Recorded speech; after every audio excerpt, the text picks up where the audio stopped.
Have you ever wondered why some countries are healthy and others aren't? Well, in this video, I want to explain why that is. And I will be talking about The Wealth of Nations by Adam Smith. So, without further ado, let's get into it. A division of labor increases productivity, and the marketplace allows people to specialize. So let's say you wanted to start a factory that produced pins, for example, right? So what would happen if you hired uneducated workers to produce said pins?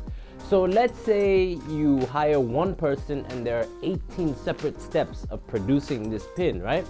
So how many pins do you think one person doing all 18 steps would produce in a single day? Let me know in the comment section down below. The answer is barely even one in a working day. But on the other side of this, let's say you hired 18 different uneducated workers per step, with every worker specializing in one portion of the step, right?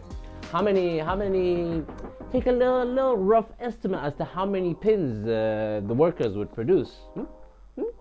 Any guesses? The answer is about 50,000. You heard me right, 50,000. So this division of labor increases productivity. You see, by hiring multiple people and allowing everyone to specialize, because you see, when one worker has to switch between tasks, it ends up costing time. But by employing a division of labor, one person can specialize on one particular task. That time spent specializing is essentially turned into productive time from the wasted time. And people are much more likely to innovate in a specific area or task where their whole attention is focused upon. And with this increase in innovation, essentially leads to an increase in productivity. Take, for example, the first fire engines, right? So there was a boy that was employed to manually shut the water valve on and off, right? But because he was focused on doing this one task, he came up with an idea to innovate it and used a string instead to perform that task. Surplus of unwanted products is usually the byproduct of an increased amount of productivity, but these products can be traded away. And take, for example, a butcher that has excess meat. He could trade that excess meat with a baker for bread, for example. But what about the products that aren't in demand? What if the baker doesn't want the butcher's meat? And this is why exactly that shmoney was created. You see, now the butcher can sell his meat to someone in exchange for money, and then he can use that money to purchase anything else that he needs. And in this way, people are allowed to specialize in their respective fields or crafts, which is, in a sense, another division of labor. For a nation's shmoney or wealth, tradable goods through labor is far more important than gold reserves. Back in the day, before crypto and these fiat currencies, the amount of wealth a country had largely depended on the amount of gold and silver that they hoarded. And this strategy was known as mercantilism, and it dominated the 18th century economic thought. Well, essentially what governments did was they restricted imports through trade tariffs to stop money from flowing out of the country, while at the same time encourage exports through subsidies, so that shmoney from other countries would start flowing into their own country. This practice, it was known as protectionism. There were two false premises that protectionism was built upon. And number one was assumed that gold and silver were the most important indicator of a nation's wealth, whereas these precious metals were just tradable commodities like grain or meat.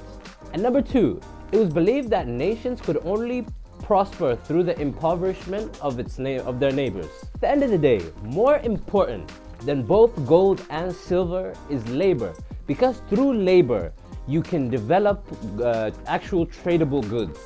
And this is why the amount of labor that is invested in producing something is its actual true value. So let us, me and you, or you, me and you. So let's take a look at why producing stuff is beneficial for our society as a whole.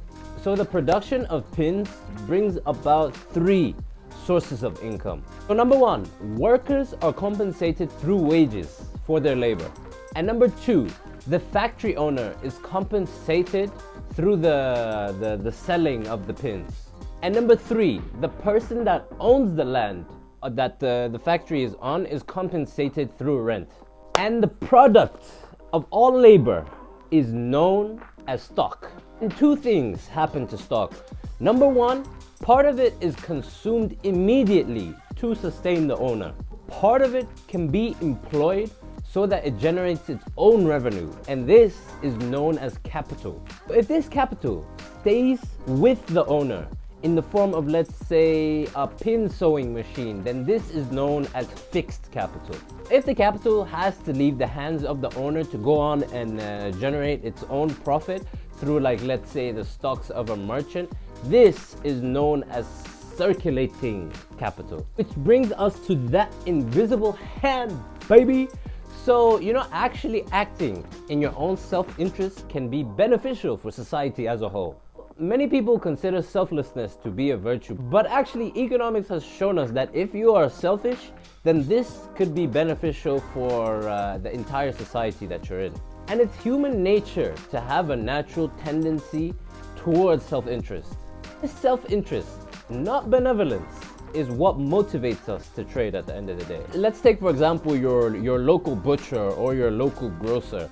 They do not sell you meat or produce out of the kindness of their hearts. They're looking for that shmoney, yo. They're looking for that shmoney. This self-interest is what drives them to look to provide higher quality products, because they know if the quality is low, then there's an infinite amount of other places their customers can go. Thinking of their own self-interest is what keeps them from providing the customer low quality products. And because of this self-regulation, this means that government regulation is only necessary if that person's self-regulation isn't sufficient enough. Like I said before, a person's self-interest can be beneficial to society as a whole. Let's say you have capital and you want to invest somewhere. You're much more likely to invest in something domestic as opposed to something foreign. Why? Because it's familiar to you, and because of its familiarity, it feels more secure. And since we're self-serving, we always invest our capital to produce the most gains for us. If you put more capital into the domestic industry, then this can provide more jobs, can provide more revenue, and can increase the wages of workers. Since increased revenue comes from an increase in production, our capital investment is essentially guiding society to produce more in general, and thus giving that nation more wealth. It's as though an invisible hand is leading us to promote society's interests. A free market maximizes economic growth, so the role of government should be limited. The role of government should be limited to only a few responsibilities. Government should protect society from violence or invasion by maintaining a standing army of professional soldiers even during peacetime. Also ensure the rule of law by enforcing legal rights and punishing crimes. Government should also build and maintain public works, because those are far too complicated and costly for any individual to maintain. And take, for example, like bridges and roads. It should also provide commerce and education. For example, universal basic schooling. Beyond all of this, a government should not tread, or else the consequences will be negative for an economy. Instead of regulating and taxing commerce, a government should facilitate a free market. This is where buyers and sellers can sell, buy, trade across any border with prices that are mutually agreed upon. In a free market, taxation should be limited to only cover the cost of the limited responsibilities that a government has. The free market maximizes economic growth because individuals tend to know better than governments what's best for them and as a whole society. To take for example wine grapes. Wine grapes would be much more costly to produce in Scotland, so that is why they're produced in France. Based on the maxim, one should never make something which is cheaper to buy. An individual will clearly understand why it is senseless to produce wine in Scotland. Under mercantilism, the government would have avoided importing wine from abroad and would have focused solely on exporting it. As a result, they would have tried to produce wine in Scotland. And a free market helps us to avoid such costly mistakes. And that is all, yo. That is it, yo. So yeah, let me know what the thoughts were. You know, was that good information? I hope it was good information. I hope you got some of that knowledge, you know. So yeah, as always, comment, like, share, and if you haven't already, subscribe, yo. Until next time.